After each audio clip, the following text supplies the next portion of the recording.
So, I mean, yeah, okay, so Jenny, have you got your usual roster of notes? yes. Yeah, I reckon in order to get this down through the hour, if we go through your notes, that's like a good reference for us to riff off of. Uh, Starting with my notes, so yeah, ending with my notes. Oh dear. this is All high right. level content stealing. This is so.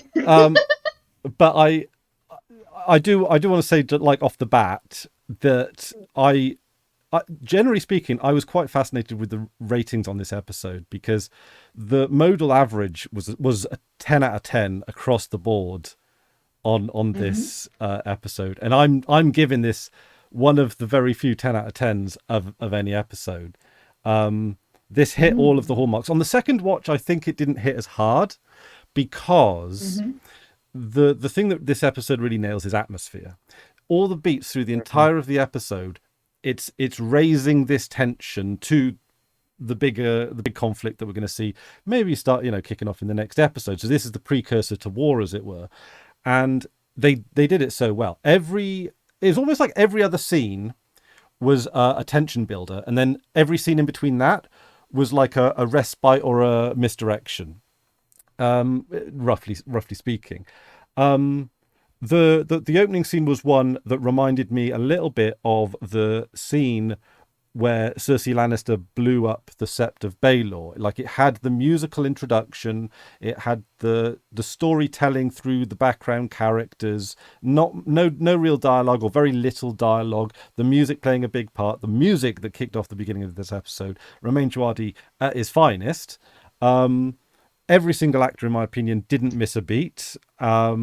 I think a lot of people are talking about Rhys Ifans being particularly good. Of course he was. His speech, which we'll get to later, is fantastic.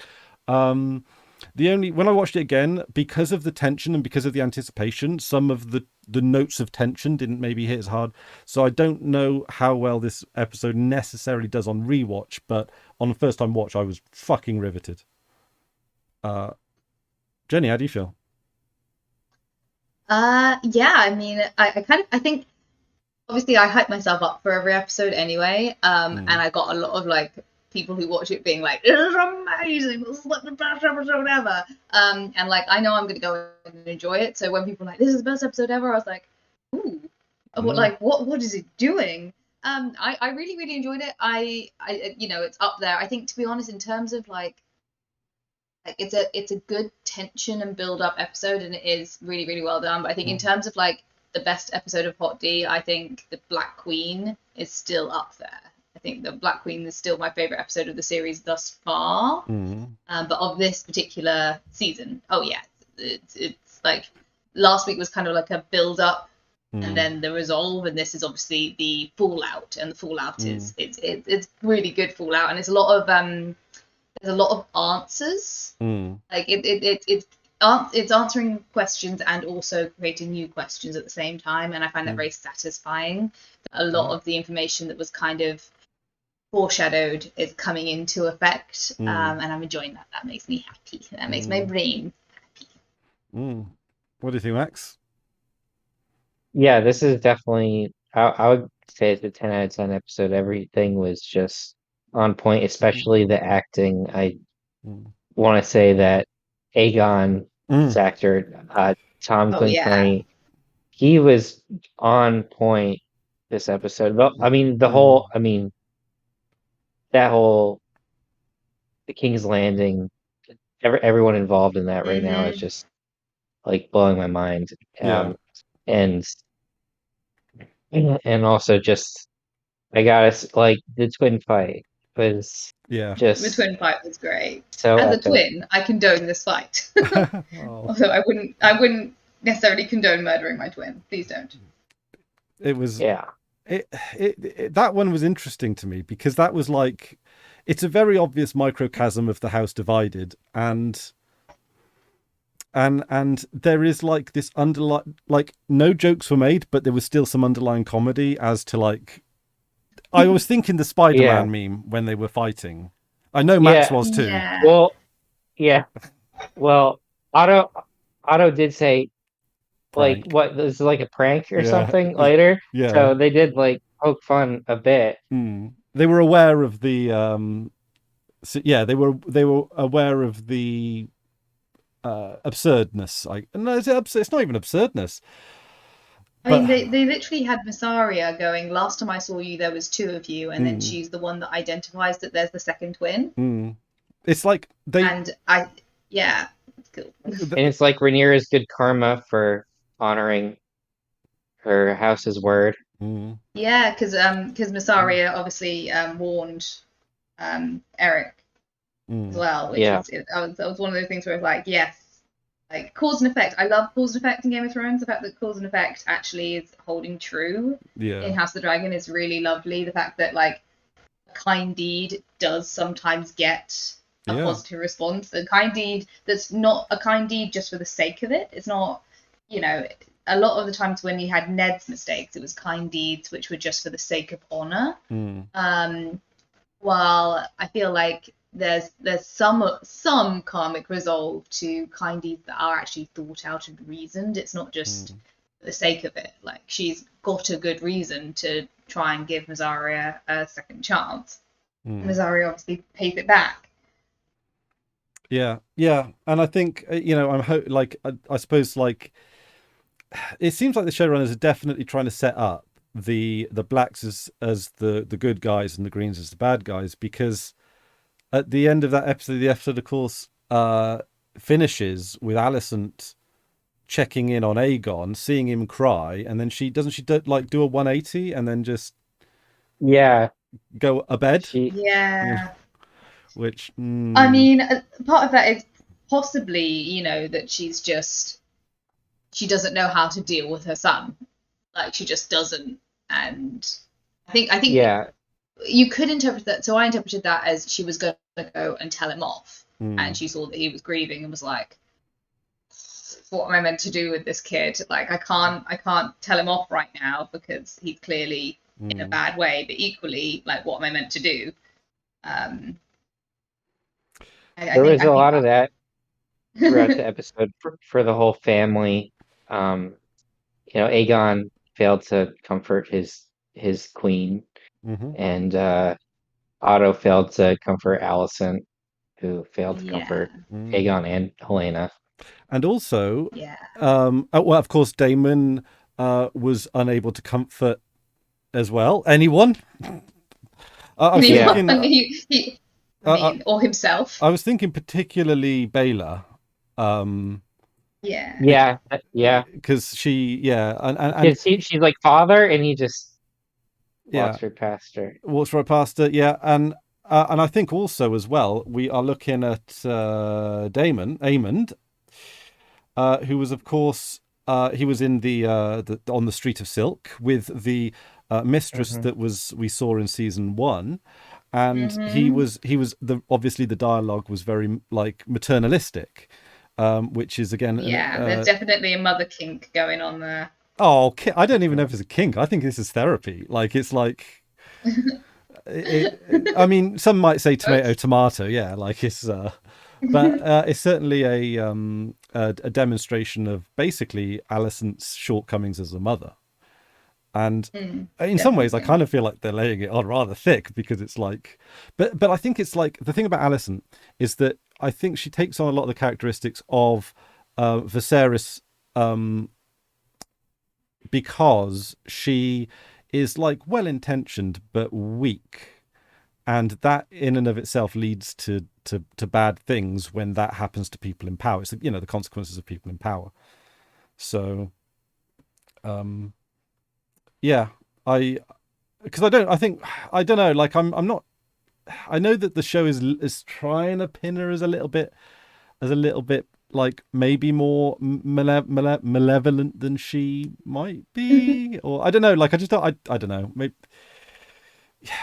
I think her character is good, like she's a bit of a clusterfuck, and I think this is going to be interesting in terms of what decisions that she's going to make. I mean, everyone's a bit of a clusterfuck after in the aftermath of that. But So you got any notes for us, Jen? Okie dokie, one sec. Let me get it in front of me. So I just basically went chronologically through it and made notes as I went. So I know we forgot to discuss the new opening credits last week. We did, didn't we? Yeah. So I just wanted to shout that out because it's like a Weave of Fate tapestry. It's a neat opening anyway, and I'm interested to see whether or not they're gonna like do a different type of opening each year, or whether or not it's just a blowback to people finding that the first season one was a bit confusing and a bit metaphorical. I don't know, but I did find it interesting that if we're talking like Tapestry of Fate or Weave of Fate, which is something that's very associated with Helena from what she said in season 1 with the spools of green, spools of black. And then in last episode, she was embroidering the shroud for her son before he died. So she was working on the floor when Aegon came and looked for her son was his future shroud, and I think potentially she kind of knew it was going to happen. Yeah, I actually now that you mention it, I've just linked something, because in season 1, a big metaphor was Viserys and his model, and in season 2 we've got the tapestry embroidery kind of thing from Helena. Yeah, Helena. Helena, yeah. So there is a level of like crafting, like people who create things also being the ones with the dragon dreams. Like Viserys had his creative outlet for his dragon dreams, which was his his version of Old Valyria, and then her kind of creative outlet is embroidery, which is quite neat. So I reckon what'd be cool would be if in season 3, and I'm just shooting from the hip here, we get a we get like a blacksmithing version from Hugh the Hammer, where he's hammering. I mean, that would be cool. Or something of that effect. Like I like the idea of like crafting. The trailer relating to Dragon Dreamers. Yeah, something like that. I like the idea of like. Yeah, that's neat. I hadn't thought of that. Thing. I mean, like, because we did see Hugh. Sorry, we're not going chronologically now, are we? But we did see Hugh the Hammer. We did see Hugh the Hammer. Yeah, I mean, I didn't make much notes on him because it's basically it's a setup. It's the small folk are not doing very well set up. So hopefully he'll have a more significant role other than being evidence of the small folk. Yeah, I think I know. I don't. And there's a payoff with that then too. Payoff with that. He's got a very nice screen presence. That chap. Charming. Yeah, I don't. It's it's like the characters sort of vibes are spot on with this. Like all the way through, but like. Because he's like kind of like the Hugh the Hammer guy. He's kind of like he's pretty earnest. He's pretty hopeful. He doesn't want anything more than just his just a normal life, really. He's not ambitious like many of the others, but he's sort of maybe the example of a member of the small folk who are more important to the aristocracy than the aristocracy are to him, or that there is a symbiosis, like a symbiosis there type of thing, or like a like a pact, a social pact of sorts between the king and the small folk. Yeah. And because I think, oh man, Jenny, how many like I have glimpses of spoilers, and I don't. I mean, I've had historical glimpses of spoilers, but I've done my best to try and forget them. I don't mind kind of tangential spoilers because I have been previously spoiled. Like, I'm not completely blind. Yeah. I know some. I've been rereading these chapters. I have been trying to be relatively like series blind. Yeah, I've not read anything actually on the chapters in House of the Dragon so far. I've been reading around it, really for fun, not for like any kind of real purpose about it. It's just one of those things that I kind of always it was on the reading list, and now's a good time to jump it up. But there is this is so heavily foreshadowed. I don't even think it's a spoiler, but there will be a commoner uprising of sorts, right? At some point in the story. I know about the storming of the Dragon Pit. I know about the storming of the Dragon Pit. The storming of the Dragon Pit, but I think it has something to do with the newly mentioned third son Daemon Targaryen, who is currently residing in Old Town, who will presumably come under the new stewardship of Sir Otto Hightower, who might. So this might be interesting. Otto Hightower, who is a very interesting character. A lot of people were saying in season 1 he was like Poundland Charles Dance as Tywin Lannister. But in this episode, he demonstrates the distinctions between the two characters, right? They're of a similar value system in terms of their mindset. They're not particularly moralistic, not moralistic at all, highly pragmatic, highly manipulative. But also the thing about Otto Hightower that I don't think Tywin Lannister had. Tywin Lannister was they're both about legacy, but like Otto Hightower, like he did care about Alicent, and he does care about his family as manipulative as he is about them, and as much as he's willing to use them as pawns. Whereas like Tywin Lannister was like, deal with it. Am I missing the mark there? I think he deeply cares about his family in a way that isn't just legacy. I don't think he necessarily understands his family. Like, he definitely doesn't, like, he still kind of views Alicent as a weak woman. But she is a weak woman. She could well turn out to be. But like, I think there is a care, but it's a care that's, I think, like, if you look at his emotional standing between what he says about Viserys, like, Viserys to him was like, he pitied him as like a weak ruler, but like there was an emotion there. Well, I feel like Tywin would only ever think about the power side of things. Like, even if he really liked the king, it wouldn't be an emotional standpoint ever. And like, particularly the way that it was presented in this episode, it did feel very much like he was grieving a brother, more than we've seen before. And I think as he's grown to respect Alicent more, as well as her boys have become less and less competent, and obviously so, I think he's grown to respect her more. I don't know. He's a fascinating character. Absolutely. I really enjoy him. So the scene that one of the Rhys Ifan's scene that everyone's talking about is obviously the one where it's Criston Cole, Aegon, dehanded. Yeah. And it is obviously such a good scene, like it's, I really feel bad about comparing Otto Hightower to Tywin Lannister again, because Otto Hightower, he's not as ruthless, right? He wants to put himself in charge because he genuinely thinks like his family are like the best for the job, best educated, best mindset, which he is now starting to doubt. Like, the expressions on his face was like, oh, we're going to get the twins to go in. Shit. And it's like, oh my God, I've put an idiot on the throne. What the fuck have I done? I've put an absolute moron on the throne who is just going to satiate for bloodlust. It's all my fault. It's all my fault. Just that line when Criston says to him, like, watch how you speak to the king. He's like, I'm speaking to my grandson, and my grandson's a fool. Yeah, well, that was also very dialogue, the delivery, everything. That's so good. That's a little bit like, I don't know, like I was it's a little bit like when Tywin does send Joffrey to bed without dinner. That's like it's a little bit. It reminds me of that scene. It's a little bit like the real hierarchy is coming into play now, not the formal one. But but there's also the fact that I think the other thing as well is that Tywin was the true power of the Lannisters, while Otto is the true political power of the Targaryens.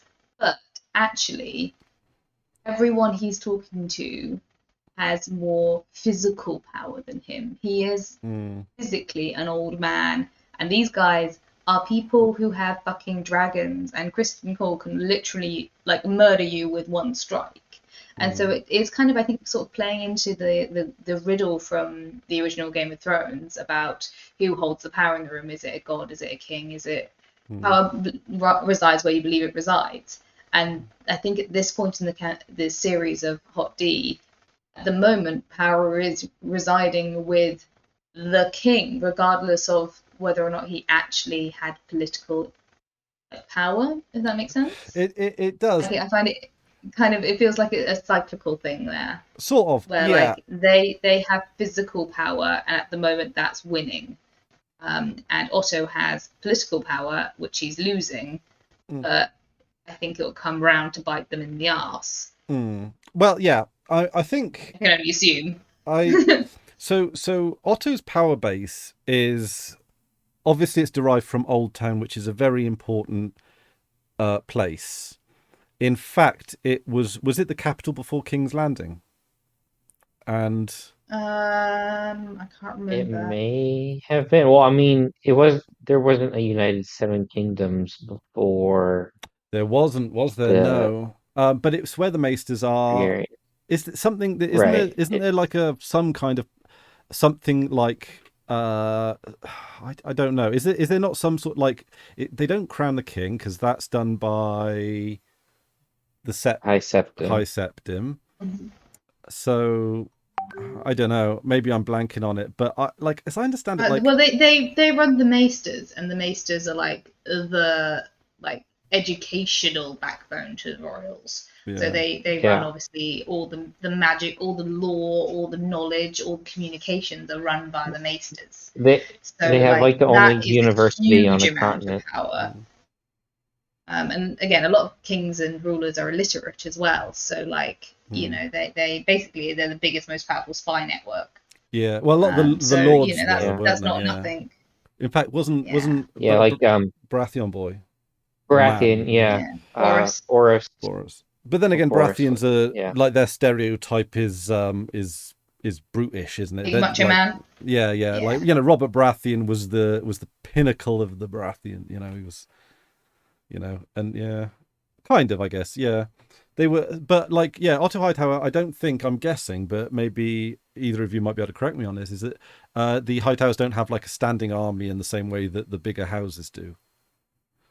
They can call do, but they like the beacons.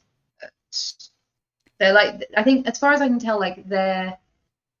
they are kind of custodials of Old Town, like the Swiss Guard. Therefore they have a lot of political power within the Maesters, but they don't technically own the Maesters. They're kind of like the rulers of the land of that area, so they would have a standing army for that area, but they also have political influence through the Maesters because they happen to run the town that they are hosted in, I think. Don't quote me on any of this. This is just my observation from the series. Yeah. And I can't remember. Don't burn us, internet, we're casuals. Yeah, I think they're going to have some kind of force, but I would imagine, I don't know, this is a thing, isn't it? It's the population. Okay, we're going to get onto the population density of Old Town now, right? Because it's like how much of an army can you raise if you raise the banners? Because okay, Old Town, it's a city, but there aren't that many big cities, and Old Town is going to be as big. Is going to be the second biggest. I think that's kind of. I feel that's safe to say, because the ones next to it are White Harbour, Lannisport. There's probably a few, but but Old Town's the big one. So there'll be some kind of forces there, like a de facto police force or whatever. But if it's like super densely populated and they raise the banners, then I don't know. They could. I don't know. Is there going to be like 10,000 fighting age people? That's not a huge army. Well, that's not to be sniffed at either. Actually, I mean, it's not to be sniffed at when you consider that considering the army provided by the Wall to be not an insignificant thing, and that's a bunch of old blokes like greybeards that are going down so that they're dying before winter, basically. Yeah, I heard that the greybeards are they're like the old soldiers, the almost like the ones on the way to retirement, so very, very experienced. But I heard someone say that basically what these greybeards do is they go down and fight the war, and they with the sort of the idea that they're probably going to die, so it's one less mouth to feed back home, which is kind of really sad. Yeah. But like and I suppose in the Game of Thrones world, dying in battle is kind of like it's like it's Viking, it's Valhalla, it's dying with honor, dying with a yeah, sword in your hand, and old going. old soldiers are not like they're not like useful to the realm. Like if you're an old blacksmith, you can be a blacksmith until well into your 60s, right? Well, I mean, even back I don't then, know As for long as certain, as but long as sure.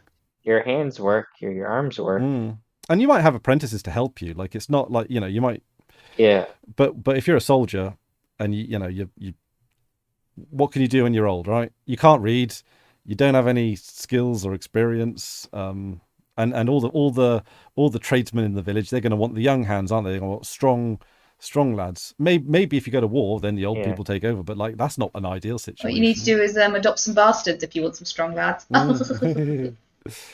But speaking of bastards, we are doing a terrible job at going through this chronologically, aren't we? Yeah. It's okay. Yeah, I've gone literally through one of my notes. All right. Well, I was going to jump into the scene about Adam and Alan. Alan. Oh, okay, go for it. I don't really have many notes on them because it felt like mostly set up. It was mostly set up. Yeah. So I'll just ask the question: do we think that Adam is already riding sea smoke, or already is that something that we're gonna see happen soon? Now, Sea Smoke was originally ridden by. That was the dragon. That was definitely the dragon that he saw flying, right? In that scene. I thought it was Baylor on whatever her dragon's name is, but you're right. It could well be Sea Smoke. Oh, maybe it was. Make I don't know. it would make That's more how I read it. sense. It would make more sense from like a foreshadowing thing if we are getting dragon seeds and sea smoke is going to be claimed. That would make better on foreshadowing. I just wasn't sure because we haven't really seen Baylor's dragon that much. No. So I couldn't really recognize it. It's one of the things I'd have to go. I think Baylor's dragon is a lot smaller. Because it was a hatchling when she it hatched when she was younger. Okay. Right. How to Train Your Dragon type thing. Yeah, it was nice to be introduced to Baylor. Actually, we've barely seen her at all, and we've seen. Yeah. I mean, we've barely seen her at all, and we've seen even less of her sister, Rhaenyra, who is presumably crying a lot. Yeah. Right now. Yeah. Because I really enjoyed the scene between was it Jace? Yeah. Jace. And I made notes on that. They're just kind of cute, and I also like that they discuss their families really bluntly. Like there's no secrets between them as a young engaged couple. Like the fact that they discuss the fact that he is fully aware that he is a bastard. And that he actually can respect the father who, like, his actual father who was there and the father who raised him, and respect them kind of equally. And there's also, at least on a certain level, some respect for Daemon, although they kind of both seem to have a let's hate on Daemon thing going on, which is totally fair because he kind of neglects his daughters, and he has presumably not much of a relationship with Rhaenyra's bastards, other than the fact that they're hers. It's like, I mean, it can't be nice for them if their dad's a hothead, right? Like that's just not like it, and it's like, especially when you've got hothead Daemon, and when he's a hothead, he's a fucking hothead, and then you've got Harwin Strong, like lovely man, but still very strong. Like that's the thing. Like Jace has learnt from him that masculinity doesn't necessarily have to mean cruelty. So he can be, he can be strong, he can be masculine, he can be every bit of a man that does what men need to do in this world, while at the same time not being cruel. And he might even, like, when you look at someone like Harwin Strong, who is, like almost like he's like the idealized jock in a way, right, of the show. And then you've got like Daemon, who's a little bit more edgy and a little bit more impetuous. A little edgy. Very edgy. And that very... guy's... yeah. Like he's all edge. He's just one edge. He's literally Like, he is an edgelord. He's an edge. Like the Lord of the Edge. He's like a CD. He's just like the Lord edge of the all the way narrow around. edge. Yeah. So, and I like, like I know what I know which father I'd prefer, right? Like, it's just like, so they get it. But also, do you think that like they actually kind of might be hoping or even relieved that Jace is a bastard because of the genetics sort of situation? It's like, you know what? I don't think they think about that kind of thing. I think it's just so normalized for them. In the incest city that is the Targaryen dynasty, I don't think they really have thought too much about it. I think, yeah. Is it? I think it's good enough that they're only first. Well, actually, they're like double first cousins, so that doesn't really help that much. Only double. Hang on a minute. I got the chart here, right? Like, what's going on here? Oh, also, sorry to people in chat. I've actually just minimized the chat. Oh, right. Hi, everyone. Okay, sorry.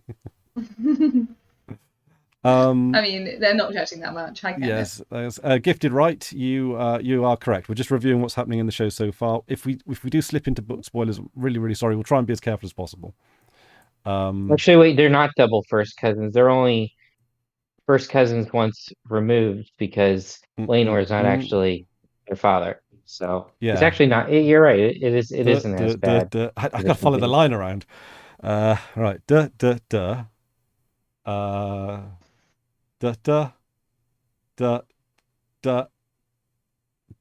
don't even fucking know what that is, but it's a circle. It goes in a circle.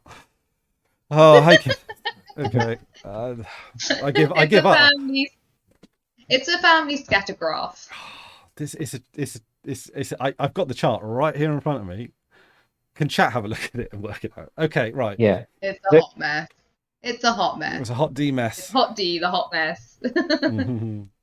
Oh, you're still in season 1. Well, I'll tell you what, Catnip and Ben, this is just my opinion, but just like a lot of people have said that I think was that the final episode of season 1 that is the Black Queen that everyone likes? 9.3 on Internet Movie Database. That's fucking amazing. The second season, in my opinion, is like it's hit its stride. It's there. It's good. Like, it's better. Yeah. Like season 1 is the prologue. This is the proper show. Like, it's a tier better. Right, Jenny, do you want to go on to the next note? Right. So I need to scroll back up because I scrolled down. The scene where Aemond is like smashing up the city of Valyria. I found that interesting from a couple of metaphorical standpoints. So, like, he's killing the city that his father loved in the same way his father loved Rhaenyra. So it's kind of like slaying the thing that his father loved more than him. They threw that metaphor so much in our face, didn't they? It was like, here's a metaphor. Yeah, they did. Here's a metaphor. He's angry at daddy. But it does it does fold into the change in transition of the opening transition quite well. It does, yeah, exactly. So, like, it's moving on from that depiction of the Targaryen dynasty into something that's more Helena and potentially green based. It's something more kind of, yeah, I found that interesting. And also the idea that like all of his flaws, Aegon loves his son way more than he was ever loved by his father. Yeah. And like that was interesting to me that it's something that he's brutalizing something his father loved because he realizes that like part of that is him loving his son more than his father ever did, regardless of how twisted his perception of love is. Yeah, I thought that was 50. That I mean, this is why I actually think that Aegon's a better, more layered character than Joffrey, because there's 100%. Yeah, for sure. A method to the there's much more like. There's much more reason to his cruelty. It makes so much more sense. He's not a sadist. Exactly, he's not a sadist. He's a cheeky boy, and the distinction is he's a cheeky boy. Like the way he was talking to Otto at the end of that scene was fucking delightful. Like, I see. The thing is, everyone's talking about how Rhys Ifans is the best actor. No, friggin' who's the guy that plays Aegon? Something. That guy, man. Is because he's quite young, right? Like he's going to be what, 20, less than like yeah. Like, you know, Rhys Ifans had a whole fucking lifetime to work on his act, right? And everyone I loves him. like how much of a smarmy bastard he's playing. He just like he giggles. He's like a little petulant kid. It's fun. He's 29 actually. 29. Oh, blimey! doing all right for 29, isn't he? Tween. God, what's his secret? Jeez. Dorian Gray painting in his attic, isn't it? If I looked like a teenager when I was 20, well, in all fairness, I was getting ID'd when I was 29, but then, you know, COVID hit. Well, this was this filmed, like, how long ago was this filmed? Like, a year ago? What year was he born in? One sec. 1995. Oh, 1995, he's 3 years younger than me. That's fair. That's amazing. That's amazing. Well, there we go. I mean, it's but like, I mean, every actor absolutely fucking nailed every fucking role in this. Not a line was out of place. Yeah, agreed. I was so who is Rhaenyra's hand? Just offhand. Is Daemon her hand? I was trying to work it out. I can't remember if she actually is named her hand, because there was just a throwaway line where it's like, what hand did this? And if Daemon is technically Rhaenyra's hand, then it's just a little like, Daemon did it. I wasn't sure. See, I don't. Yeah, see, I'm not sure if she's named her hand. I know who I would name if I was her. It would be Rhaenys. 100%. She's a bell. Like, she's just on it. Like, she's just on it. I love it. I love how much. She's just the queen. Wait, hang on a minute. I've lost Rhaenys on the chart. Where are you, Rhaenys? That might not be the best political choice for her. Well, the hand isn't a political voice, though. If people are threatened by a woman being in charge, they're going to be even more threatened by two women being in charge. I mean, a woman with a dragon that cool. I mean, there we go. I found it. I wouldn't say no. I mean, she's a woman with a dragon, so that sort of I wouldn't, helps. but and she's a woman who's got a pretty dang good claim to the throne. Yeah. It'd be interesting if we're having our first ever female queen of 7 kingdoms, then it might be worth having the first ever female hand. Like, let's shake up the status quo, folks. Well, I think she's not. I mean, the dragon coming up through the dragon through Aegon's coronation was definitely a choice, but she's known to the realm. She might have been passed up as a king, but it didn't seem like, I don't know, like she would have, like, I don't know, like I think she's an experienced hand. I don't think most people even know who the Hand of the King is for the most part. Like, you saw like Ned Stark in season 1 walk around relatively freely, admittedly, and like Qyburn in like I think the Hand of the King is very much a bureaucrat, right? Like, who's not well known. Yeah. So I guess it's not like vice president. Yeah, it's more like chief of staff or something, right? Yeah. That's a good analogy. So yeah, but that was just a throwaway line I noticed. That I was like, I wonder who Rhaenyra's hand is, and if it was David, then that's just a nice little like metaphor. Just put that metaphor in the pot for later. Yeah. I just speaking of the Hand of the King thing. Did you see Criston Cole's face when he was like, "I'm naming him Hand of the King"? What? I do have a question though. Can you be Hand of the King and also head of the King's Guard?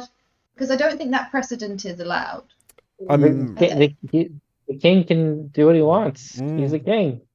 Yeah, but I feel like it's one of those things where like you literally, like, it's two separate positions. So I don't know whether or not he's gonna like I don't think Criston. I think it was more of a like, give it to him while he's here and he can hold on to it until I assign someone. I don't think. I feel like. I don't think you can multitask. This is Aegon channeling his Viserys at this point, right? I think, because he made Criston Cole hand out of spite. If he wanted a good hand, he would have gone with Larys, right? Larys brutal, but would have been an excellent hand, out of his choices that he's got before him. However, He's smarter than Cole. Sorry? Laris is way smarter than Cole, so he would, definitely been a much better choice. Yeah, yes, but Cole is not smart. He chose just a prank, bro. He chose Criston Cole, obviously, right there to spite Otto Hightower. Like, he was like, you know what? I'm going to devalue what you've done even more. Like, I'm just going to devalue your office now. I'm just going to I'm going to give it to the most brutish person because, like, I think there was essence in what he says. He wants a steel fist for a hand at this point in time. Like, the emotions are there, the anger is there, the omen of war is there. So, as a wartime hand, having the head of the Kingsguard, maybe the head of your army, but, well, I suppose in this instance, the head of the Kingsguard probably is the head of the standing army, right? And so it's not like a super out of left field thing to, when you've got war incoming, to have a hand who is primarily focused on combat. Like, there is apparently, according to Grand Maester Pycelle in Game of Thrones, said that there have been occasions where the Grand Maester was the hand of the king. Again, would be a sensible choice, actually. But the way that... is it our friend Orwin?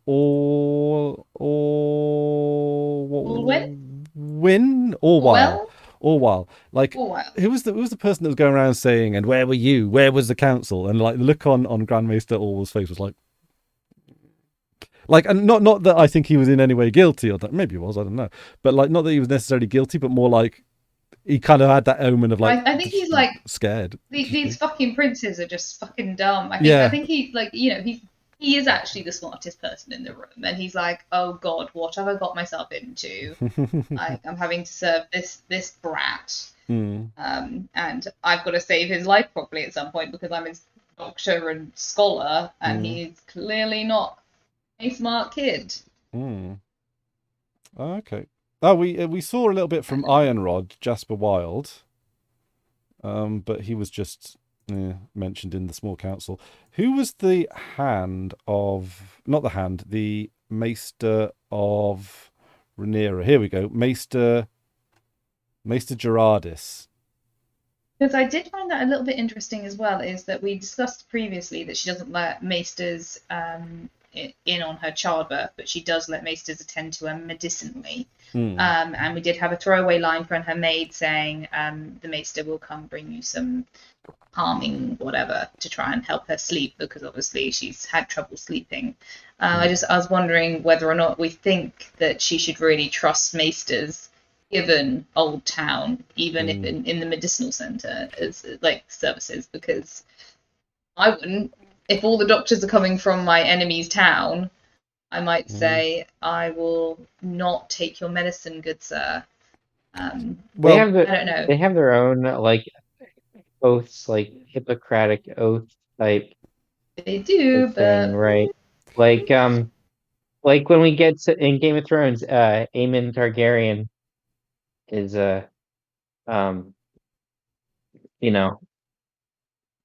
gave up his title, gave up the throne. Oh, yes, he be did. A maester and. Although that was just to, like, basically keep himself alive, really, wasn't it? Yeah. Oh, we got Florence Baratheon. I don't remember who that is. I'm not saying that all maesters would actually be. Well, is there maester? Is there maester hijinks in Fire and Blood? Is there like anything to do with the maester conspiracy here?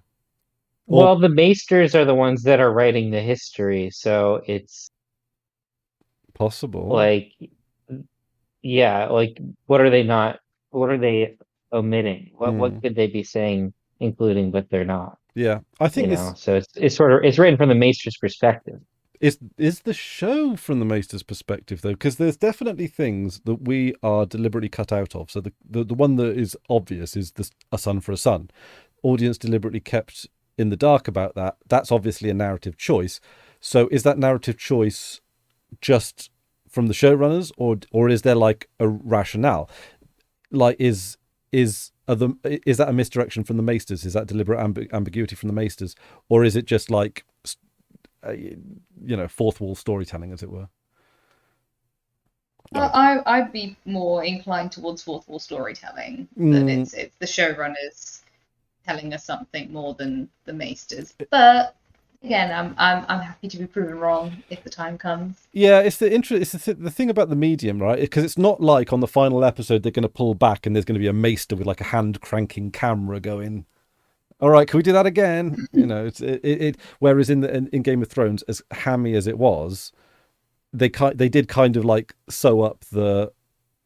Yeah, they put a lampshade on it. Yeah, they did say, well, yeah, this is told by Samwell Tarly effectively. It's told by Samwell Tarly, and apparently Tyrion Lannister is not important. And you're like, is he just bad at history? Like an important son of an important lord who importantly murdered important people. Like, anyway, it's not about Game of Thrones. Game of Thrones can burn. Yeah, that's like, I'm glad to move on. I'm glad that they're doing a new 6-part series on Night of the Seven Kingdoms. And yeah, that's exciting. Yeah, because I think that's going to be a little lighter, like a little bouncier, and a little bit of the Riverland. We get to see a little bit more of.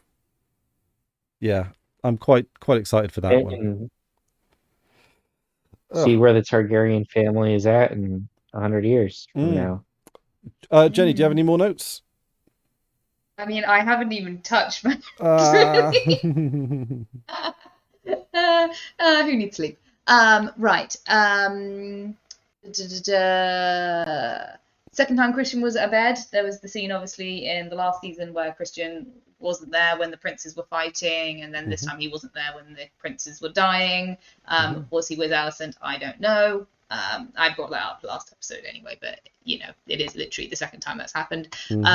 The Gold Cloak was known to Larys as a particularly brutal person, and I'd be interested to know whether or not he was aware of him as someone who was connected with Daemon. Yes, because Daemon was the head of the King's Gold Cloak and all that jazz. From Larys's point of view, Larys know that? Yeah, I think Larys let it happen because he knows that if he could have caught the murderer, he's probably the reason that Blood was caught. Because he was probably like hiding in fucking under the bed or something, and he and I think he probably calculated that actually the catharsis that comes from bringing the murderer will net me a bigger power gain than if I stop the murder. Also, he's a clubfoot; he probably couldn't stop the murder. Maybe if he was like a gold cloak or someone with any kind of brawn, he'd head them off at the pass. You get Harwin to do it, or like his brother. Yeah. Like, oh my god, they could work like they could work like brothers almost. If the brothers could have used Harwin so well. Together, as with so many plot arcs in this series so far, if brothers could work with brothers, what a different place this world would be. I mean, in reality, Harwin's too good though. I don't think Harwin is not manipulatable. Manipulatable. He's not. He's not above board. Yeah, like, well, he knows, like, he just wants, I don't know, just like, he's just a chill guy, really, like his dad. And I think Larys knows that. I think, obviously, like, he needed to get rid of the integrity. He needed to get rid of the integrity. He needed to cut out the integrity like a surgeon. All right, Jane, next point. Okay, I've already mentioned the shroud was being sewn previous episode, so she was kind of predicting it on the tapestry of life that she was going to see her son die. She talked about not wanting people to get closer to her, and then during the funeral procession, obviously she was crowded in. So I think she predicted that she was going to get swallowed up, and also the thing about that scene and made me anxious. That scene was. I thought his head was going to fall off. Totally. Yeah. They cut away. Like, I found it really interesting how short it was cut. Like, I feel like there was going to be more. I think this is a genius scene. Okay, genius is putting it a bit far. This is one of the scenes that I actually think is so clever about this episode. Because, first of all, the stylistic elements of that episode were beautiful. Like, the veil over Helena's face was just, it was eerie. And the foreshadow, like her visions was eerie. But also, the clunkiness of the procession, the fact that we were all thinking, I was on the edge of my seat. I was like, it's going to fall off. It's going to fall off. And it didn't fall off. That's such a bait and switch. It is part of the pacing to build up the omen to war. It's designed to make you feel uneasy, but it's not giving you the payoff of what you fear is happening. It hangs you. It's like it's a frustration. It's building this frustration. Same thing with, and I'm sure this is in your notes too, the very heated argument between Daemon and Rhaenyra. Oh my god, the names. And it's like, it's like, is he going to put hands on her again? Like, he's getting really aggressive. He's getting in her face, and it's like, and he doesn't, and he walks away, and it's like, well, my note specifically. So there is an undercurrent of, in the same way that in the Barbie movie, they offhand mention like there is an undercurrent of violence when you come to sometimes male-female relationships, and there is an undercurrent of violence in the relationship between Rhaenyra and Daemon, and also between Helena and Aegon. Like the shot where he like just turns away from her. For me, that read as like, is he gonna slap her? Is he gonna like take her back to the room and try and make another child? Like, there is an undercurrent of violence in these relationships that is genuinely quite scary. And I don't know whether or not that's like, I'll be interested to know from you guys whether or not you read that as frightening, because I read that as frightening as a woman. And I know that what I find constantly interesting about the show is it's such a like Game of Thrones and House of the Dragon is traditionally like, it's a man's show, it's dragons and tits, violence, blah. But this House of the Dragon feels to me like such a female, like not just female leads, but like a female gaze story. Like it feels like it's so innately triggering a female perspective. And I'll be interested to know if you guys can kind of, if you feel similar, if you feel like you guys are kind of getting that vibe, or I don't know. It just, for me, it felt like it was speaking to an undercurrent of female paranoia. Yeah, for me, definitely. Like, like especially with Daemon in particular. Obviously with Aegon, but like with Daemon, like he seems an extra level of unhinged, which would be an extra level of scary. But also like it's like the sort of the patriarchal dynamics, the sort of the undercurrent of like masculine violence and all that kind of stuff. That sits within all like the whole show. And an interesting sidestep of that is Rhaenys. Rhaenys, where she doesn't seem to be as scared of it. Yeah, she seems to be the like. And maybe it harkens to that sort of that like that like when women get older, like they become like invisible or like not objectified in the same way, or not sexualized as much, and that maybe gives her a bit of power. Although, sidestepping note, which also comes from the point of a little bit of a female gaze or less of a male gaze, is the relationship between Corlys and Rhaenys when they're in bed together and they're having what seems to be a very like egalitarian conversation about power, right? I think that's probably the first time they've had like where she's acknowledged, actually, you know what, I did get laid over on the crown, it did hurt. But then they were like, and he's like, sometimes I find it pleasurable if you lead, and I'm like, okay, good for you, mate. I really enjoyed that scene. I think their relationship's really, it's one of the healthiest, if not the healthiest romance, apart from maybe Baylor and Jace. I think it's the healthiest relationship by quite an amount. For sure. It's great. It's great. Yeah. And actually, I've got a theory about Adam and Alan.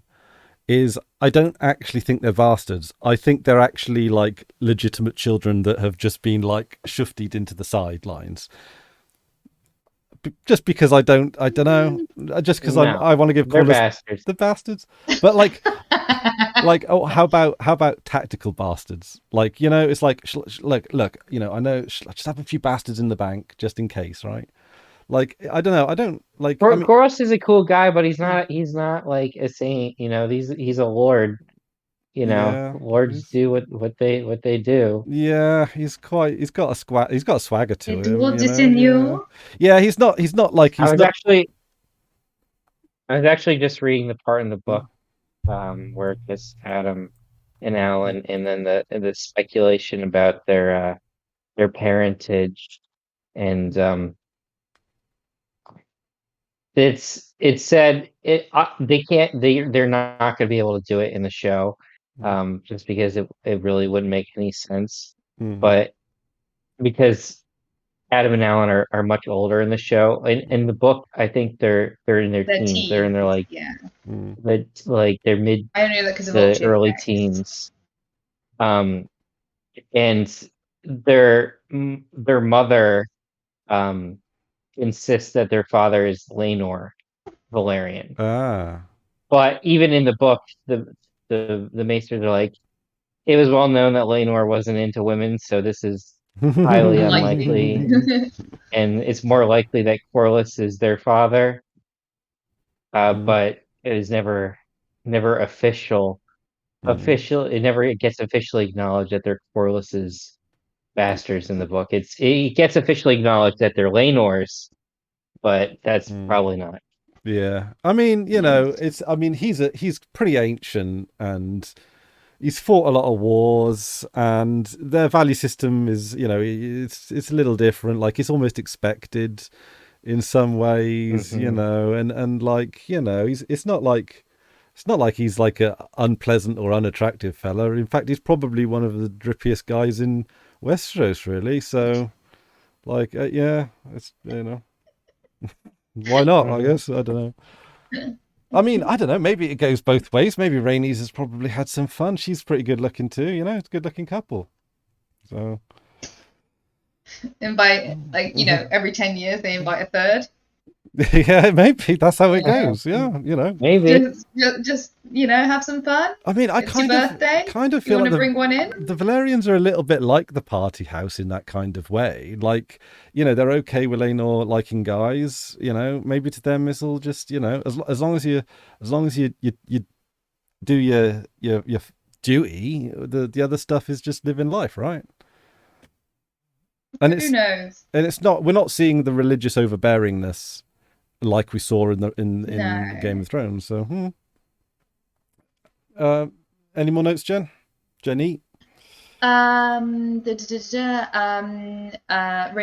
is particularly horrified by Helena being victimized. Also, because Rhaenyra's never had a sister, and Helena is her one and only sister. Yeah. Yeah. And that's tragic. That she's always wanted a close relationship with her fellow women, and Helena is her sister, and she's horrified that would happen to her. I just found that interesting because you don't really think of Helena as being Rhaenyra's sister, but that is the case. And I just thought it was kind of an interesting subpoint on that. She's not letting her son do dragon riding because she's scared because Luke died, but she is letting Baela do dragon riding, and I just found that interesting, whether or not that's trying to bring up women to be stronger, or whether or not that's just protecting Jace, or whether or not she's really aware subconsciously that she's allowing that but not allowing her son to do it. I just found that interesting. Joffrey. Jace. Oh, Jace. Joffrey's still not involved, really. Yeah, Joffrey's still in the book. Really he's young. He's a lot. He's involved at this point. He wants to go off and fight immediately after they find out that Luke died, but he's aged down in this show. Yeah, Joff's still pretty young. Yeah. But Baela is not a most honest conversation that Daemon and Rhaenyra have ever had. I think they tried to clean some laundry. Oh, what were we saying about Baela? Baela doesn't have a mother, which is kind of interesting, really, isn't it? I just wondered if that sort of factors into her dragon riding. Potentially, obviously, there's been, how long have Daemon and Rhaenyra been together at this point? 5, 6 years. 5, 6 years. She's got 3 children. Well, she had nearly 3 children, 2 children with him that are 3 years old. So she's maybe been with him 3, 4 years. And during that time, Baela and what's her sister? Rhaenyra. Baela and Rhaenyra have been, Rhaenyra is their mother So like it's not clear how good their relationship is, but I think it's one of those things that they probably respect her as a female dragon rider in the same way that they respect their grandmother. Yeah. I think there's mutual respect in a way that they maybe don't have for their father. Yeah. Oh, absolutely. Yeah. Yeah, and I also enjoyed the fact that she had a line during the fight with Daemon about like the inner rage that you keep sheathed. And I think part of that, in the same way that Alicent can be a bit of a hypocrite, I think Rhaenyra's kind of fighting back against her own inner rage that she keeps sheathed, and at some point she's going to unsheath that sword, and it's just going to be blood and guts. And I'm really impressed, considering like how the last season ended with that rage, how calm she is still. I'm still waiting for her to blow up. She's desperate to not escalate things, I think, is a lot of it. Yeah, she's trying so hard, but at some point it's going to happen. See, this is the gender reversal of fortune. The men in this are they're much more emotional than the women. So you got well, they also have such poor emotional management. It's well, I mean, just the emotion. It's the process. Okay, hang on a minute. Stand up for the boys a second, right? Obviously, with Aegon and Daemon, they're lost causes, right? Fucked in the head, right? But I reckon there's hope for our boy Aemond, right? Now, yes, he is impetuous, but I think he shows remorse. He shows that he actually is looking for ways to deal with his emotions. And admittedly, snuggling up to a mistress on the Street of Silk is not it's not recommended by the what's the health the CDC or whatever. No, that's not. I don't know, whatever their health thing is, right? But it's the closest thing to Westerosi therapy, right? Like it's like, oh, he's basically seeking therapy because he refrains from actual sex as well. So he's kind of seeking emotional reconciliation. He's seeking the catharsis that you would usually get from a mother. So I think he is the exception that or the sort of the exception that he actually is handling his emotions quite well, because even Otto loses it at Aegon. Now, admittedly, he's in a situation of power where that doesn't matter, but the most, usually the most cool, calm and collected guy in the room is blowing up as well. So I don't know, I just feel maybe Aemond is and also as well with the Eric and Arik, that's kind of, I don't know, that's kind of, I mean, emotional, isn't it? Falling on your sword and being overwhelmed with guilt. It's the person who's dealing, the man in particular who's dealing with their emotions most constructively does seem to be Aemond. Or am I completely just talking out my arse on that one, do you think? He's definitely showing a lot of depth. He's trying. I don't know if he can. I don't think he's gonna be fully redeemed or whatever. I know you're basing this literally on what happens. Redemption. Yeah. Well, I mean, they're changing so much already that the timeline is all different right now. Criston becomes Hand much later in the story, so they're definitely changing things up, and I wouldn't be surprised if they change things up with some of the characterization, because they haven't had Daemon in at all, and now they're going to bring in Daemon, and they might change him up some and give him some stuff that who knows. I think Daemon is going to be leading the People's Uprising. I think Otto is going to groom him to be not a revolutionary, but a challenger to the crown. But maybe I'm completely wrong. Maybe I'm stupid and wrong. But I'm just put it there. But with Aemond as well, the beginning scene was excellent, where he discovered the secret passage where they came in. He picked up the coin and he held the coin in front of his eye, which sort of indicated that in that moment he was blind. And all of that, symbology, like all of the metaphor, like it was kind of heavy-handed, but I liked it because it was like, because I suppose that was the point in ways, right? Like Game of Thrones was, I feel like, was more subtle with its metaphors, but I don't necessarily know it was the better for it. Any more notes, Jen? I enjoy how blatant the metaphors are in this. I do. That you can find a theme. Every episode there is a theme, and I enjoy that. Yeah. I enjoyed the fact that we had Rhaenyra actually playing with Daemon's children, because previously we'd only met Viserys. So it's nice to have, because I did mention in the last podcast that I would have liked to see her children with Daemon a little bit, and it's interesting that obviously she was playing with them, and they are a similar age as Helena's children, and a set of two. So yeah, it was one of those, like, you could see why she was kind of, it was both the tragedy of having had a fight with Daemon, but also the tragedy of empathizing with the fact that if she lost those children as well, she'd be devastated. Yeah. I made a couple of notes about Alicent and Criston, kind of, as I mentioned last podcast as well, them definitely having an absolution boner for each other, where it's punishment and like rejection, like, we won't do this, but yes, we will. And I also, I'm almost certain now that they didn't start.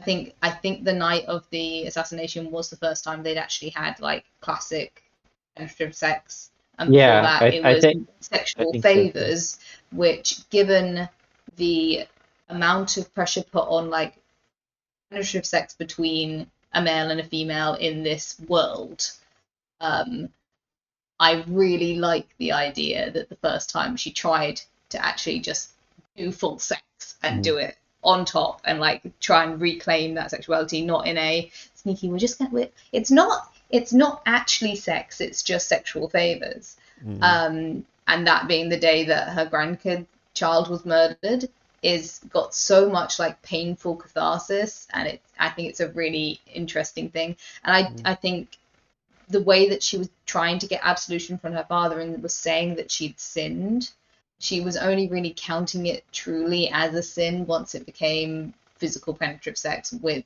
a man, not sexual favors. In the same way that I think we had a discussion last season where Rhaenyra, when she swore in front of the tree that she hadn't had sex with Daemon, she was specifically referring to the act of penetrative sex, not to any sexual favors, because again, there is this specific weight put on female chastity in terms of that particular aspect of sex, not the sexual favors. Obviously, if you're looking at the whole holier than thou aspect of having any sort of physical contact, then sure. But there is, when you're talking about a culture that does pride itself on like having identifiers of virginity, such as, you know, the identifiers that don't really exist in reality for the most part. I think when you have that traditional mindset, the concept of sexual favors is a different bracket to physical penetrative sex. And I feel like she didn't feel like she was actually committing a sin until she went to town properly with him. And I find it really cathartically interesting that it would have happened on the day that everything went wrong. And I think it only started happening after Viserys was dead. I think there was an emotional affair long before there was a physical affair. Yeah. Yeah. That seems to be what they imply. It would make the most sense poetically. It was also a great moment when she was trying to confess her sins to her father, and he's like, I do not wish to hear of it. I don't want to know. And that's just like, and she also had that line about like, he seeks absolution. And that was again in the same way that I think Rhaenyra was saying that Daemon was, you know, sheathing his anger. She's projecting her emotional state onto him. I think Alicent is projecting her want of absolution onto Criston, which is accurate. I think both of these statements are accurate. I think Daemon has got rage that he keeps sheathed, and I do think that Criston does seek absolution, but it's also them reading themselves in their sexual partners, which I find interesting. And I do obviously like the fact that there is a little bit of like aggression between them in their relationship. I think also heightens this absolution and punishment and guilt type vibe that they're going for, which I found, it's pretty cool.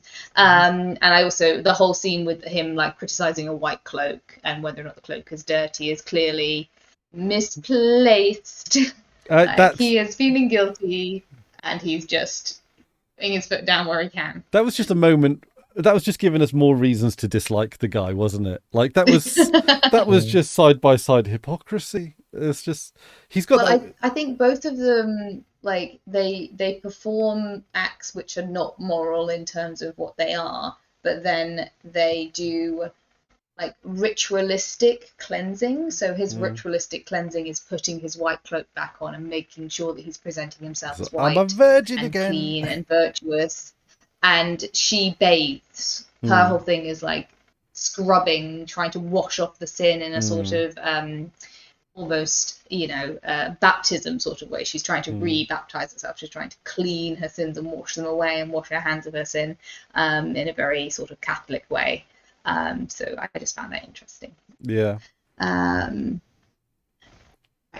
Rhaenyra in the library was looking up a book with pictures of dragon ladies, and I think she might have been looking up the story of Visenya, which obviously is the connection with Alicent and her thought processes with her and her history with her and what she was studying, and also a daughter that was going to be called Visenya. I think that was the book she was reading. I would probably need to wait for the Alt-Chip X video to come out for me to confirm that, but that seems pretty likely.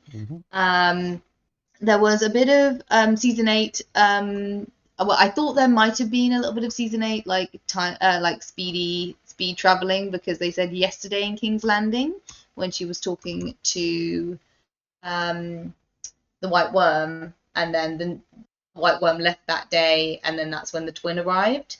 But then I looked up a map, and King's Landing's pretty close to Dragonstone, so I will let that extreme speed at which the twin arrived on Dragonstone slide.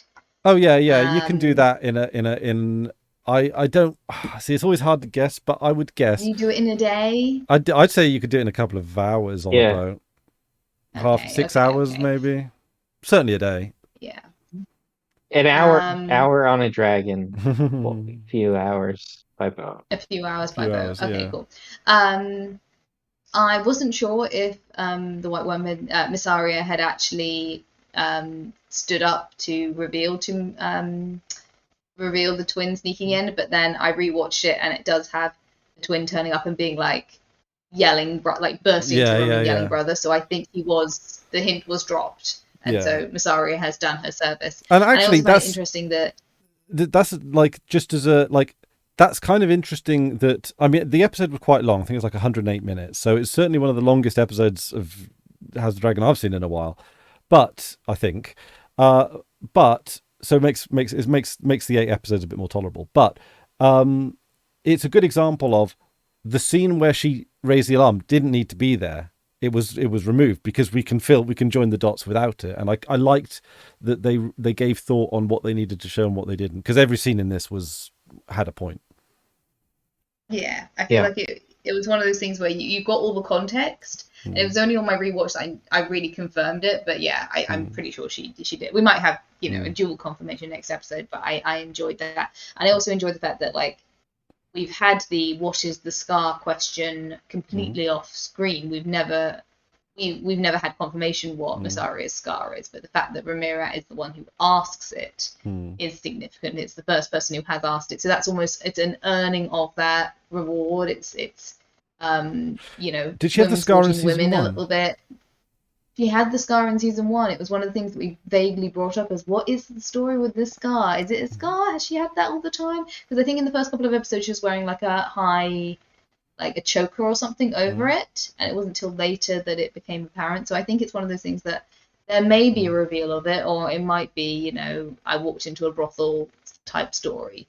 But I think the payoff may just be Rhaenyra noticing it. Caring that about it. In of itself is, her noticing it and asking Miss Arya about it is something that is significant, because it's it's a woman caring about another woman's history, and that in of itself is almost payment, and almost payoff. I don't know. I found it interesting.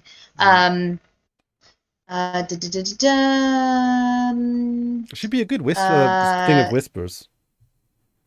Oh yeah, she'd be great if she could. I don't think she'd ever work for Daemon. I think if Rhaenyra and Daemon got a divorce, I think Mysaria would make an excellent Master of Whispers for Rhaenyra. Like her, Rhaenys, Baela, and like bring on the girl power. That could be the Lords of Westeros would hate it, but honestly, they could get work done. They would be boss bitching it. All girls super team. Yeah, all girls super team, like the Howlpuffs. Let's go for it. She'd definitely be great, but I think she wants to get the hell out of Westeros. Oh yeah, she's done. She wants to retire. Yeah. I'll be interested to see whether or not there is more from her by and by. On second thought, let's not go to Westeros. It's a silly place. That's what everyone in Essos is thinking. Yeah. Essos is like, what are those guys smoking over there? Yeah, that seems like a bad place to hang out. Let's not. You look at somewhere like the North, and then you look at somewhere like Pentos, and you're like, guys, there's room over there. Like, yeah, let's go set up like some flats or something. Let's go that way. just go for just like have fishing or building. Why doesn't everyone just migrate to Pentos? Like Pentos seems like slavery, but like generally they probably have really strict immigration laws or something. like New Zealand. They probably I suppose traveling is something that really only the merchant class and the aristocracy can do, right? Yeah. In terms of money. True. Like it's like a horse. Your average sheep farmer isn't going to be able to get on I think a ship. I think it might have been like someone like Alt-Shift-X or someone did a short breakdown of the scale of currency in Westeros, because you don't know a lot about it, but and it's like how much a dragon is worth to a silver thing to a thing to and basically like one gold dragon is a big deal. Like that's like £1 million or $1 million. That's a big fucking deal, and that's why it's kind of mad. Well, not mad, but like when they're paying the sex workers in King's Landing with things like, I don't even know if it was gold dragons, but those kind of coins, it's like that's orders of magnitude more than someone, a street trader or something will get. And I suppose if you're a mason, you're going to need, you can't just like carry your gear down. There might be some, I mean, you do see people travel around, but I suppose for small folk, you kind of have to like super commit with no knowledge about what's on the other side, I guess, as well. And also family, mouths to feed.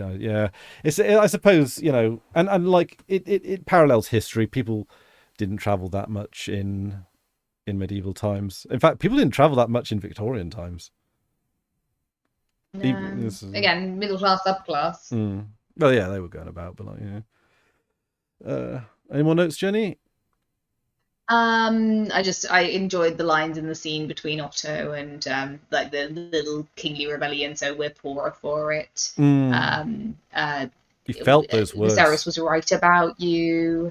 Like Viserys made you king. Is that what you think? It's just a great line, not just like sassing Viserys for clearly not making the decision, but also like amping himself up as being the one who actually got him on the throne. The line, "I have dared and I find it stimulating," that's quite unnerving, and I hope Helena's going to be all right. Is again the undercurrent of domestic violence. Yeah, if he's getting a stimulation from it, it puts me on edge. I was getting Viserys from Game of Thrones vibes from him in that moment. Like he has that kind of like, I'm feeling vicious and someone's going to suffer for it kind of smarm. Yeah. So it's scary kind of thing, because it's like it's almost like, oh, I've got the power to make some people really fucking suffer. And it's like, oh, I'll tell you what, if I was fucking Grand Maester Orwell, I'll be fucking getting out of there. And I have two final notes. You go. Well, I was gonna say they shut the city gates, but they're probably open now that they've caught Blood and Cheese, and I guess we talk about Aegon killing all the rat killers at all. Yeah, we haven't talked about it, but yeah, I mean, there's so much, like, in the same way that you rewatch the first season of Game of Thrones and you're like, well, Ned is fucking doomed. Once you know it's happening, you're like, Ned is fucking doomed. They have put so much foreshadowing on the small folk. Like, like Chekhov's gun is loaded, sprung under the table. There might also be a Chekhov's hand grenade at this point. Well, there's a Chekhov's scorpion, that's for sure. Yeah, Chekhov's scorpion, Chekhov's small folk, Chekhov's whores are talking about it, the rat catchers are talking about it, like. So, everyone. Did we discuss this last episode? But the whole like the rat catchers are out and the cats are in, and you see, that's why there's cats about. Yeah, that was my suggestion. Yeah, it was, well, rat catchers gonna go, and then what's gonna happen next? Yeah. Last week I was saying they'd just be unemployed, but I'd forgotten that he ended up executing them all. So it's even a little worse. Yeah, and it's like the thing. What's interesting about that is that he probably could have found Cheese. If he wasn't so quick to kill Blood. Blood was still in his guts. Yeah, he'd pick him out of a lineup. You know, like how many rat catchers were there? There were like 20. He could pick them out of a lineup. How many had a dog? Oh, the dog would just pick him right out. Well, he did, didn't he? Exactly. Exactly. So if they did any level of due diligence, they could have actually found him. Yeah, the cruelty was the point. That's the thing. It's it is the tonal shift that is like of unrestrained violence, right? They've gone from PR mode to war mode, and that's that's kind of something. Also, there was a guy there that was clearly was a character that we were introduced. He picked up an apple, put it in his pocket, and started a conversation. That was obviously someone. But he's not listed here amongst the notable people. But that guy was someone, and I believe maybe was it someone like Alt Shift X was saying that like he's like a named actor or something. I don't know. Not sure, but maybe he might just be like an avatar for the small folk or something like that. Anything in that part? Yeah. So my last 2 points is one, twins fighting part 2. So obviously in season 1, the twins fought over the ruler to be, and that being Aegon, and then they fought over killing Rhaenyra in this one. But obviously in the first one it was like fisticuffs, and this one was steel.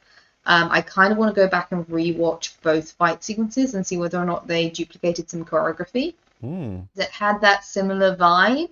Particularly with Rhaenyra curled up in the corner in a similar way to how Aegon was curled up in the corner during that sequence. There was a lot of echoes there that I kind of want to see whether or not there was specific directorial echoes to echo the story echoes. I could be wrong, but it was just one of those things that kind of caught me offhand. And the other one, I've already discussed like the male violence aspects of the episode, but one of the interesting things that there is, like, you guys have heard of fridging? Yeah. I? No, I don't think I have. It's okay. Jenny, you want to explain? Yeah. So fridging is a kind of gendered trope where usually what will happen is the hero's love interest will get either murdered or violence will occur to them in order to cause emotional strife for the male character. So basically the female character is used as a tool to give the male character development.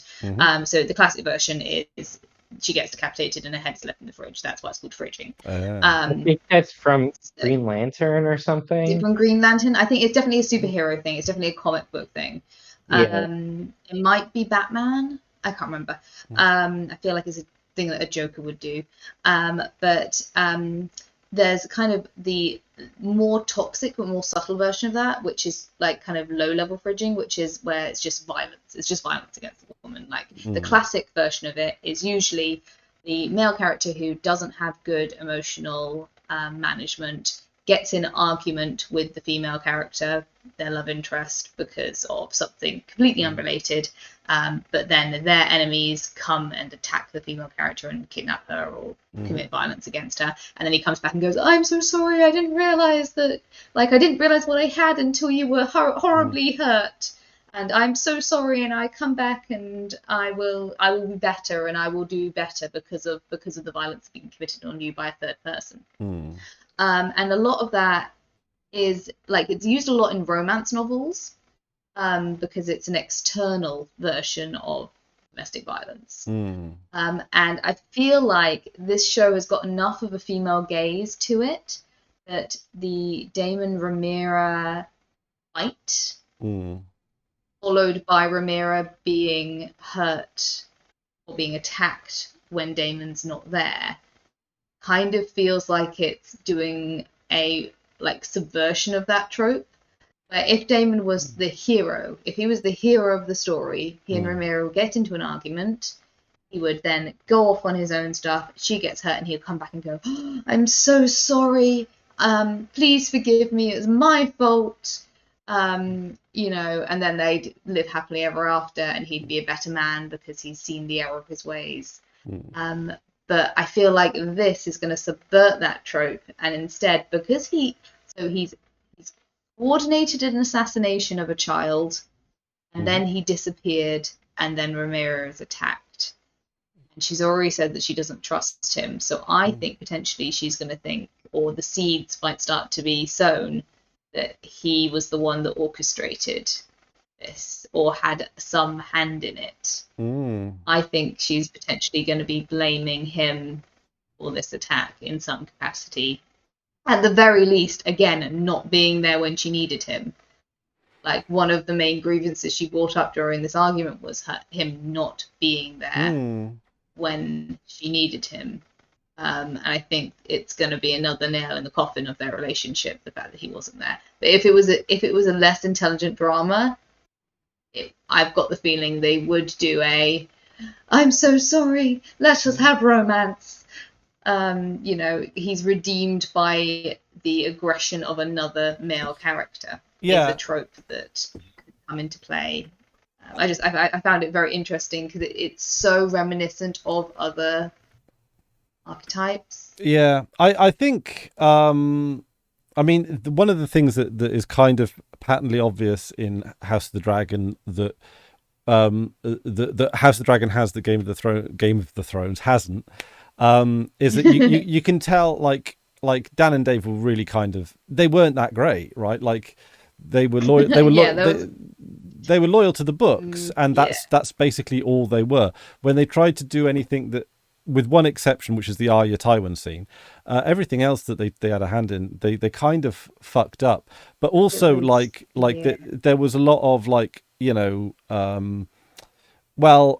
unnecessary harm. It was very noticeable that there weren't that House of the Dragon has more women involved in the show in general, particularly when it comes to plotting and decisions and stuff like that. And I think it was I want to say it was like someone like Miguel Chapotnik who was talking about the discussions and thoughts they had surrounding the final scene of episode 1. I think it was people were shocked that Daemon was being aggressive. No, in season 1, the Blood and Cheese. And episode 1. Episode 1, sorry. And it's like, and I believe in an interview he was talking about like the decisions and the discussions, and there was a lot of debate that apparently went into how they were going to do it, not necessarily just in terms of from a legal point of view, but also from a point of view of telling a good story, telling the story that they want to do, and not to necessarily subvert their own values, good stuff in it as well. Well, again, that you don't need to show it. I think that's one of the things that like Dan and Dave potentially just would have shown it because they can, because it's violence. And I feel like it's telling how much more mature Game of Thrones is, and how much more mature the showrunners of. You mean how much more mature? Yeah, House of the Dragon is. Dan Game. House of the Dragon is that they're saying, actually, you know what?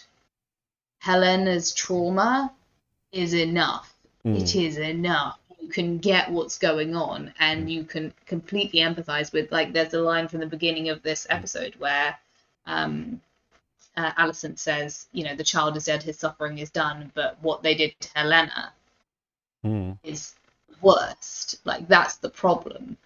And that's so telling of a maturity in writing versus what we experienced before, that I just...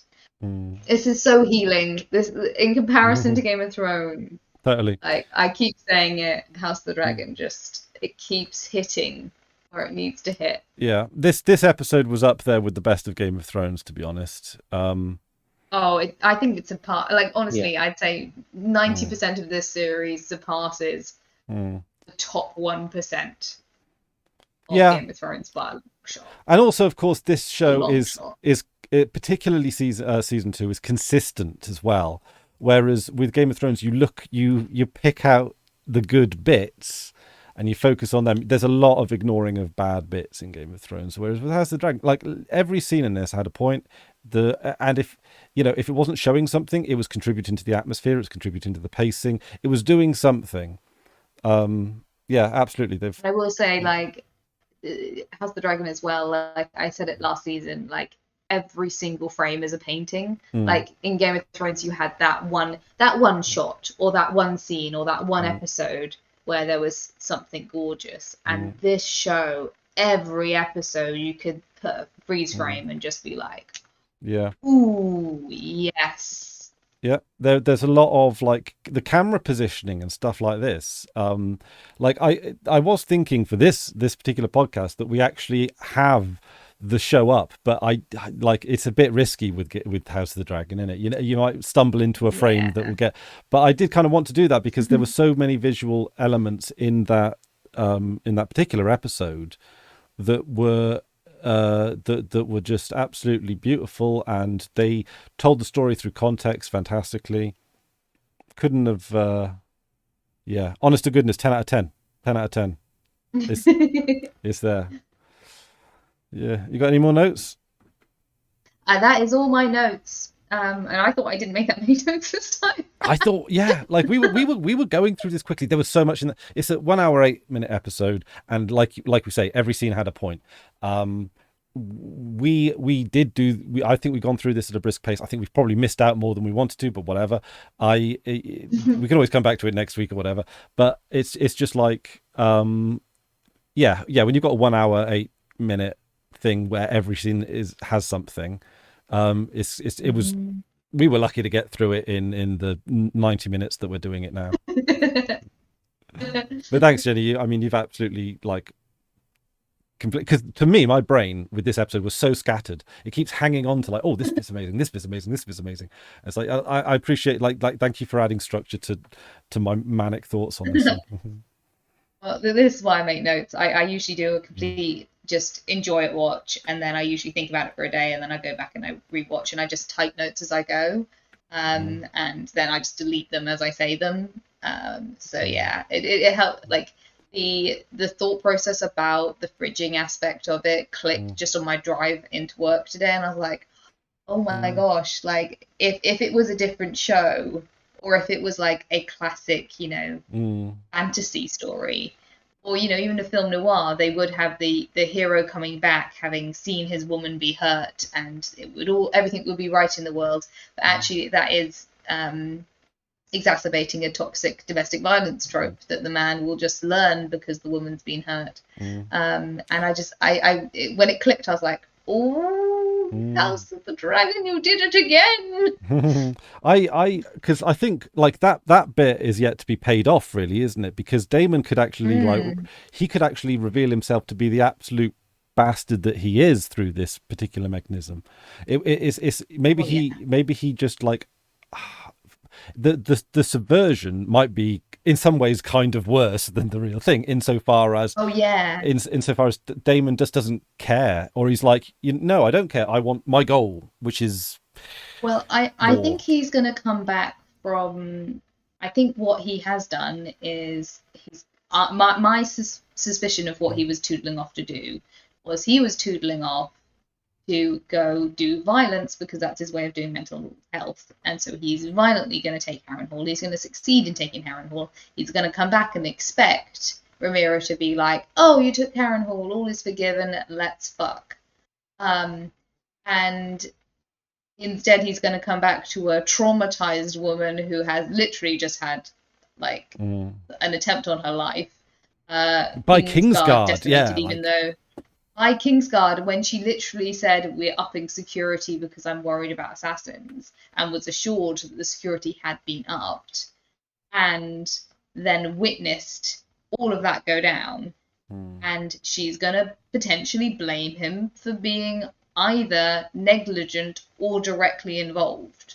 Instead of being like, you've come back, thank you for winning Harrenhal for me, all is forgiven. It's going to be, fuck you, where were you when I needed you? Also, were you behind this? Also, like, no. I think and also Massaria, I let her go and she also helped me out. Your ex-girlfriend's now going to be one of my trusted peers.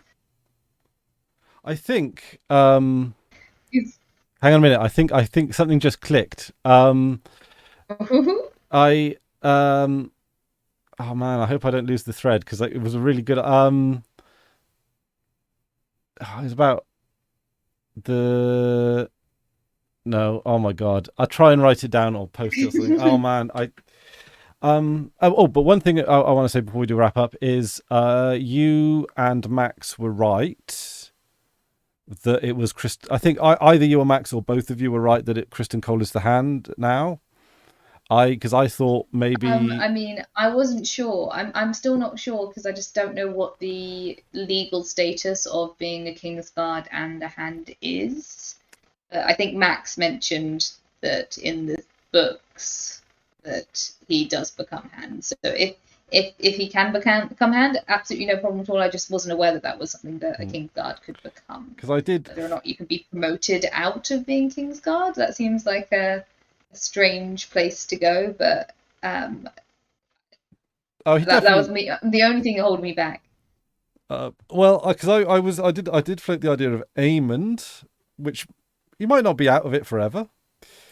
And also... yeah, I feel like Aemond would be like if Aemond could become Hand of the King, then that would be, the Viserys Daemon conundrum resolved in the next generation, where clearly the brothers get on with each other. Yeah, like I feel like that would have been poetically cathartic to resolve that plotline if he were to become Hand. Yeah, I think also, I suppose Larys is going to be Master of Whispers. Is that even an office actually at this stage in Westerosi history? I don't know, because Otto said, I defer to your skill set, or something to that nature. And he was in the council, but he didn't have a council ball. No, he doesn't have a little mouse wheel, does he? No. He doesn't have a little fidget spinner. So / murder marble. Murder marble. So so I would be interested to see whether or not, like, maybe at the point where they decide to instate a Master of Whispers is the same point that they dismiss the murder marbles.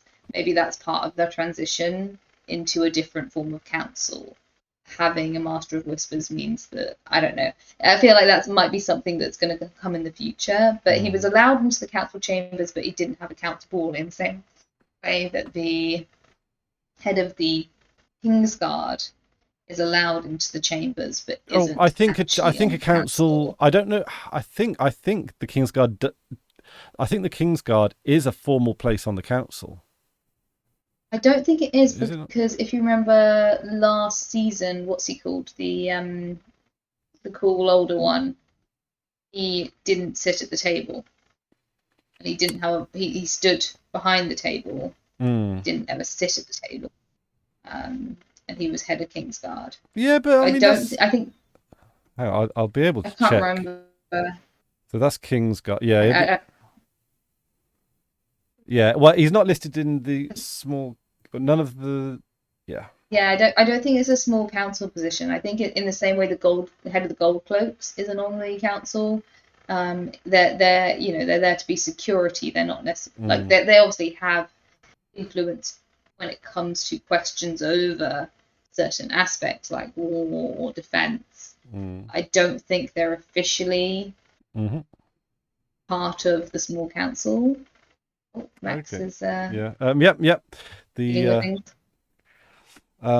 yeah, toodaloo, Max. Yeah.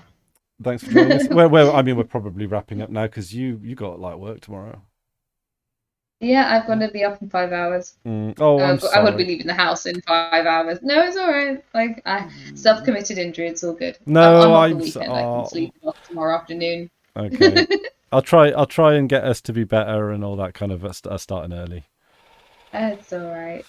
Time zones, mind zones. Cool. Right. Any final thoughts?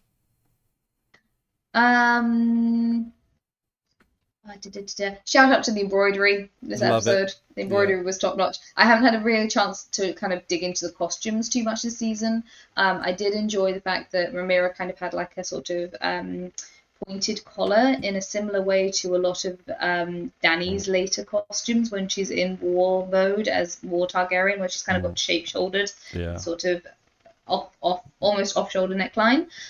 So it kind of like it gives that impression that maybe Dany researched a little bit of Targaryen history to kind of get an idea of what the Targaryen royals were wearing at the point where she arrived in Dragonstone, and maybe looked at murals or other such things, and maybe got that sort of fashion aspect from somewhere along those lines.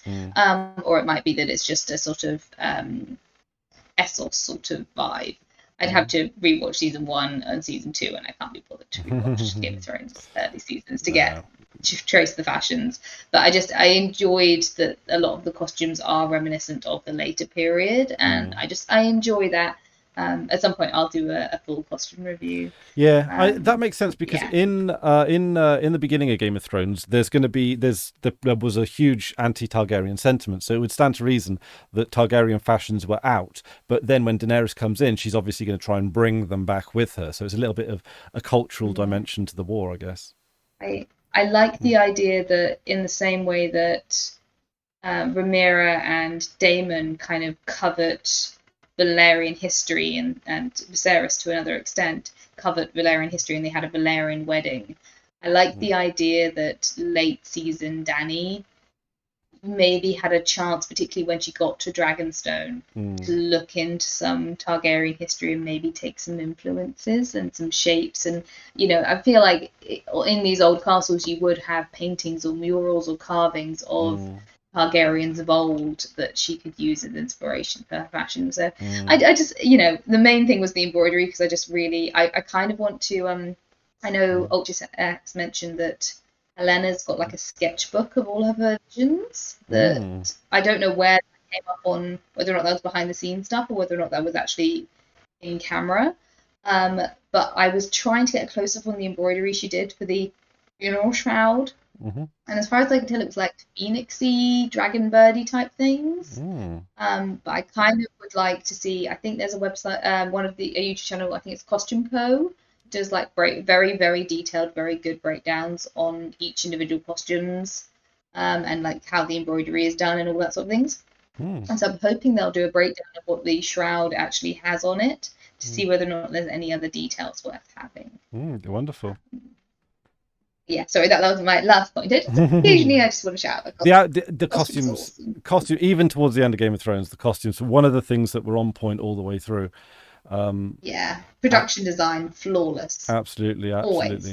And the I mean, I love all of the Valyrian scenes with Alan and Adam, the shipwrights and stuff. Like the blue tunics, I think like are just I don't know, they're just gorgeous they are, even though they're like commoner clothes. I think everyone looks great. Like even looking at Larys, like he doesn't have a great posture, and he's always being a bit creepy, so you never really get to like but like the actual clothes that he's wearing, they're really nice as well. Littlefinger was always he was always a snappy dresser as well. In fact, I did actually make notes of one particular jewelry thing. Is Alicent is wearing a star necklace. And I enjoyed the fact that she's wearing a star necklace while Rhaenyra is wearing, I don't think it is the Valyrian steel necklace that Daemon gave her, but it's a similar shape to the one that Daemon gave her. So it's kind of like Targaryen light, and Alicent has worn like the big chunky, like almost town